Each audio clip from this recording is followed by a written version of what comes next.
penjara kuno di Surabaya menyimpan banyak cerita menyeramkan, bahkan terbilang tragis. Di tempat inilah, konon ribuan pejuang tanah air harus meregang nyawa akibat kebengisan kaum kolonial. Penyekapan, penyiksaan, hingga pembantaian yang tak beradab seolah menjadi hal biasa yang dilakukan kepada para tawanan perang. Berlokasi di kawasan Cagar Budaya Kedung Coek, bangunan yang kini terbengkalai disebut-sebut sebagai salah satu tempat paling angker di Surabaya. Bersama Pak Maskur, kuncen sekaligus penjaga area, tim Secret Story mencoba melakukan penelusuran untuk mengungkap kisah dan peristiwa berdarah yang pernah terjadi di tempat ini. Berjalan melewati semak belukar, terdapat sebuah ruangan berbalut tembok beton dengan pintu kecil. Pak Maskur menceritakan, ruang ini adalah satu dari belasan kamar yang dulu difungsikan sebagai ruang tahanan alias penjara. Di tempat sempit inilah, dulu puluhan tawanan perang mengalami berbagai penyiksaan secara fisik. Menurut Pak Maskur, ada banyak sosok goib yang bersemayam di tempat ini. Mirisnya, mereka terlihat dalam kondisi yang menyeramkan, penuh dengan luka dan darah di sekujur tubuhnya. Pak Maskur menyebut mereka adalah para tawanan yang dulu disiksa hingga akhirnya meninggal di ruangan ini. Pak Kur, ini tadi ruang apa Pak Kur bilang? Ini ruang bekas penjara ini. Bekas penjara? Bekas penjara. Maksudnya kayak tahanan gitu? Kayak tahanan gitu. Itu loh, tapi kok saya lihat kok bentuknya los gini sih Pak? Kan nggak, biasanya penjara bentuknya sekat besi-besi gitu. Enggak, Mas, ini dulu kan ada seket-seketannya. Ini buktinya ini, besi-besinya ini. Oh, jadi ini yang bekas garis-garis ini juga? Garis-garis ini, ya. Oh ya, coba-coba ini kita lihat Pak. Yang sebelah sini ya? Iya, sebelah sini. Oh ini, Nah, ini tuh berarti batas satu sekat, ini kan satu batas, sekat. ini besi-besi ini. Besi ini terus ke sini ya? Iya. Berarti setiap lorong ini diisi beberapa penjara gitu. Wah, sangat banyak sekali. Sekitar ada 30-an lebih Ditaruh di ruangan ini. ini. Oke. Berarti mereka itu di penjara di sini tuh sebenarnya disiksa juga nggak sih Pak? Disiksa juga, kebanyakan orang Jawanya. Oh, orang-orang Jawa pribumi gitu ya? Juga, iya. Wujud. Sepertinya apa Pak? Badannya seperti apa gambaran? Manusia. Heeh. Mirip manusia. Nggak ada wujud mengerikan gitu nggak ya? Cuma mengerikan aja, tergores-gores saja. Oh, dia luka-luka. Luka bekas siksaan bekas itu ya? siksaan aja.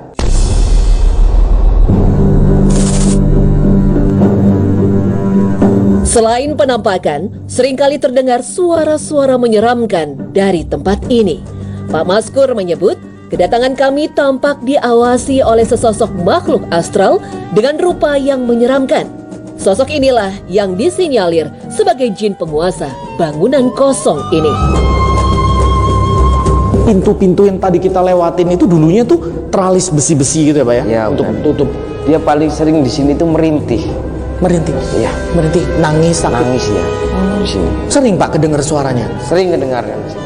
Ada juga di sini. Orang tinggi besar, orangnya itu rambutnya panjang sampai kaki. Oh, di area situ ya? Di sini.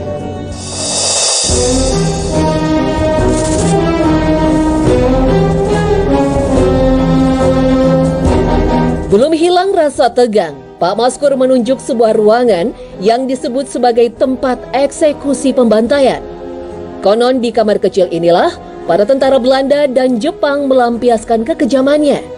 Tawanan perang yang sudah tak berdaya dihabisi nyawanya secara kejam di ruangan ini. Dari dipukul dengan besi, dicambuk, hingga diberondong dengan peluru tembak. Yang waktu dulu itu eksekusi matinya contohnya seperti apa Pak penyiksaannya itu pembantaian? Ini ada penyiksaan tangan diikat dua ini. Tangan diikat di Ya, sini. satu di sini, satunya lagi juga bisa di sana. Terus kebanyakan langsung dibunuh di sini. Dibunuhnya tuh ditembak? Ditembak. Oh, ditembak. Tembak. Oke. Ada siksa dulu, ada di sini. Disiksa biasanya disiksa apa Pak? Iya, kayak seperti dipukulin atau dipucutin apa? Oh, dicambuk. Dicambukin ya di sini. Oke, sampai akhirnya Sampai akhirnya mati. mati di sini. Di sini nih. Iya. Iya. Ada seperti kayak bentrok dengan energi kita ya Iya. di badan ya, Iya. rasanya. Banyak ceceran-ceceran darah di sini juga di sini. Oh, masih kelihatan ya? Masih kelihatan semuanya ini. Ceceran darah-darah bekas penyiksaan gitu ya. Di sini. Di tembok-tembok ya, Iya, Pak? tembok di sini. Ini berarti di sini banyak Pak kelihatan orang-orang yang dulu dalam kondisi Iya, banyak ini. luka segala Iya. macam. Ya mungkin ini yang nempatin yang orang-orang ini yang meninggal ini sih. Oke, dan ini semua dulu pribumi ya Pak? Iya, pribumi. Pribumi di Ada juga yang apa itu? Ini nih. Ada juga nih. di sini Yang iya, tangannya nggak ada ini sebelah sini. nggak ada tangannya. Nggak ada tangannya. Maksudnya putus ya Pak? Ya? Putus ini.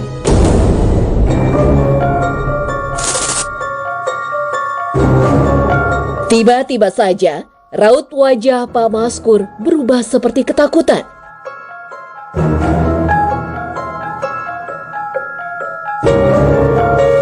Rupanya Kuncen ini merasakan ada banyak aura energi negatif ini yang seolah akan menyerang kami.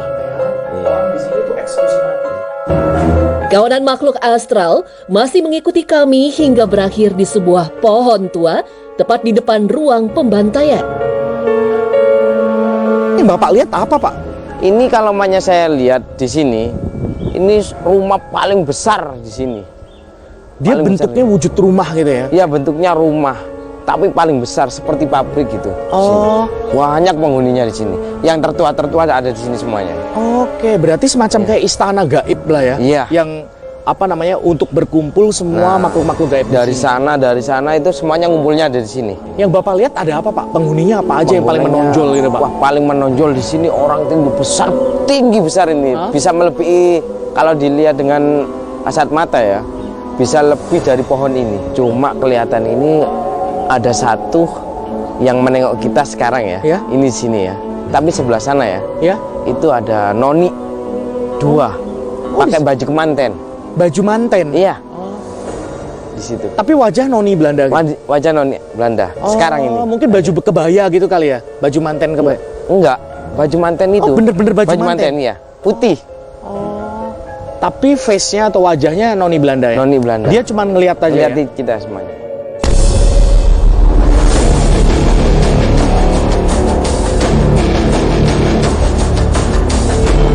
Ini kalau mamanya seperti kayak apa itu rel meriam itu. Oh, Iya. jadi kayak slidernya gitu? Slidernya itu. Oh, berarti kayak apa? Teropong gitu? Teropong itu juga. Oh, jadi ini tuh tempat slidernya meriam sama teropong untuk Iya. ngawasin ke arah yang laut ke arah gitu ya? laut sana ya. Tadi Bapak bilang Iya. ada Mas penghuni gaibnya di atas itu apa Iya. Pak? Orang besar ini. Sosoknya Sosoknya hitam. di mana Pak? Posisi? Ini sebelah sini. Oh, Dekat pohon sini. Oh, deket ini. Iya, dekat pohon sini. Sosoknya tinggi hitam besar. Tinggi dan hitam besar. Oke. Ini sangat usil sekali ini. Oke. Ini sering nampakin Heeh. ini. Ke pengunjung-pengunjung Pengunjung yang ya? orang-orang yang lewat-lewat sini.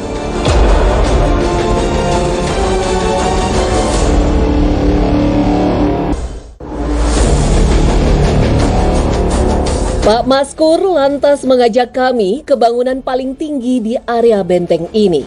Dulunya bangunan ini adalah menara pengawas untuk berjaga sekaligus mengawasi para tahanan.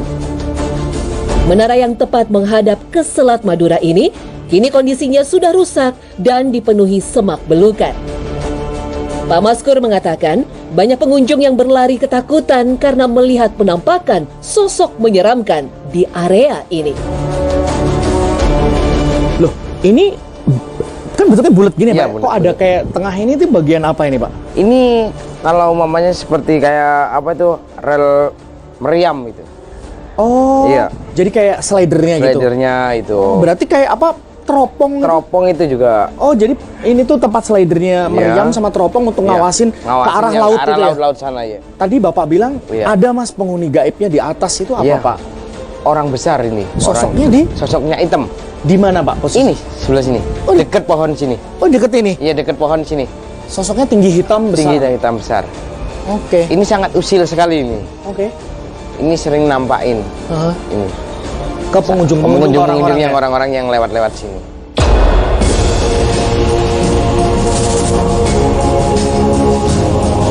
Lokasi benteng yang berada di bibir pantai Kenjeran Lama menjadikannya titik yang sangat strategis sebagai lini pertahanan. Dibangun sejak tahun 1900, menjadi yang terbesar di kawasan pesisir Surabaya. Bahkan menjadi pelindung utama pangkalan Angkatan Laut Hindia Belanda. Setelah Jepang menguasai Indonesia, benteng ini masih dijadikan ruang tahanan bagi pejuang kemerdekaan. Mereka yang tertangkap pun mengalami nasib yang sama seperti era penjajahan Belanda. Disiksa, lalu dibunuh begitu saja. Sejujurnya ini merupakan suatu sejarah kelam di era pendudukan Jepang. Tapi ini adalah fakta sejarah yang tidak boleh kita pungkiri. Orang-orang ditangkap dengan tidak diadili secara benar, tidak sesuai dengan kemauan penyidik, dieksekusi, dipancung, ditembak mati, kemudian dimakamkan ya seadanya.